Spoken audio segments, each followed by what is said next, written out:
Pois é, mas o que leva uma pessoa a cometer um ato de tamanha violência é o que nós vamos tentar entender agora na reportagem de Jéssica Andrade e Vinícius Machado. Estupro. O crime que choca a sociedade tem sido um dos assuntos mais noticiados pela mídia patense. A Polícia Militar tem desenvolvido estratégias diferenciadas para a gente tentar a localização dessa pessoa, desse indivíduo, desse canalha, né, na verdade, que está cometendo esse tipo de crime tão horrível que nos arrepia realmente, e levá-lo às garras da justiça. As vítimas sofrem traumas que marcam toda a vida. Foi uma coisa, a força que você teve, você não sabe como é que vai ser esse mesmo ato por amor, porque é o medo que fica. Diante disso, nossa equipe entrevistou um psicólogo para tentar entender como funciona a mente de quem comete crimes sexuais. Segundo ele, alguns estudos apontam que essas pessoas possuem um transtorno de personalidade antissocial. O que caracteriza esse transtorno? Que é o não respeito a regras, não se importar com outra, ausência de empatia.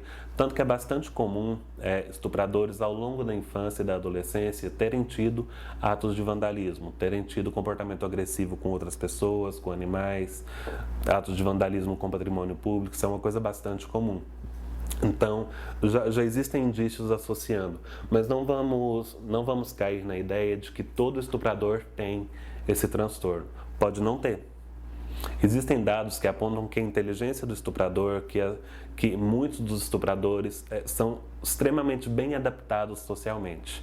O que é isso? São pessoas vistas como pessoas de bem, pela sociedade, pelas pessoas que convivem. Além disso, a forma com que as crianças são educadas e a maneira com que os valores culturais a elas são passados pode afetar diretamente na formação, tornando-as adultos com possíveis comportamentos agressivos.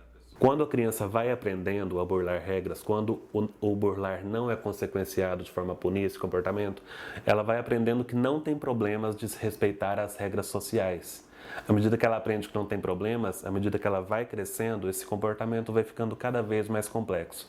E ela se torna capaz de desrespeitar regras cada vez mais graves, até com a junção de outros fatores, ela pode vir a desrespeitar uma regra básica, que é o direito à integridade moral e física da outra pessoa. Desde a infância, desde a adolescência, quando a criança causa um dano ao coleguinha, ao amigo, ao pai, ela tem que reparar esse dano. Como? Pedindo desculpas, ajudando o coleguinha.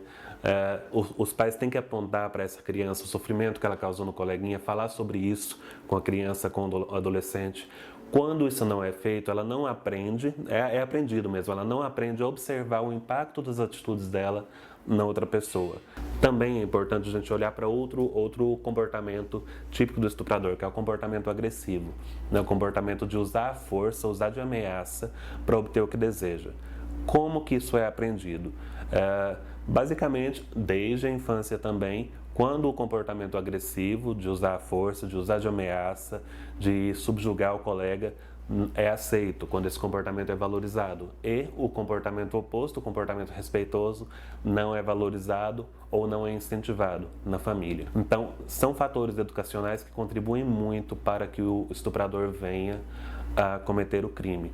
De acordo com o especialista, mesmo se tratando de um transtorno, esses criminosos precisam ser julgados e punidos por seus crimes. Mas é importante a gente pensar também que só prender essas pessoas não resolve. A grande maioria dos estupradores, quando são presos, ficam lá até não sei quantos anos. Quando eles saem da prisão, eles voltam a cometer estupros, eles voltam a abusar sexualmente de outras mulheres. Então a prisão não resolve, né? As tentativas de reabilitação reduzem a incidência, reduzem as reincidências dos casos de estupro, mas ainda assim também não eliminam. A única forma de você lutar realmente contra o abuso sexual é agindo ativamente contra a cultura e as atitudes machistas. E as vítimas devem sempre receber todo o atendimento médico e psicológico necessário para que elas possam se recuperar do trauma sofrido. Que tipo de apoio que é esse, né? Primeiro, o não julgamento. O que é não julgar? Você não atribuir valor. você não atribuir juízos de valor, você não atribuir significado ao que aconteceu com a pessoa. Em seguida, o acolhimento mesmo, ouvir o que a pessoa conseguir falar, respeitar os limites dela, respeitar a intimidade dela, ajudar ela a procurar ajuda, são atitudes essenciais que a família e os amigos precisam ter quando um familiar passa por isso.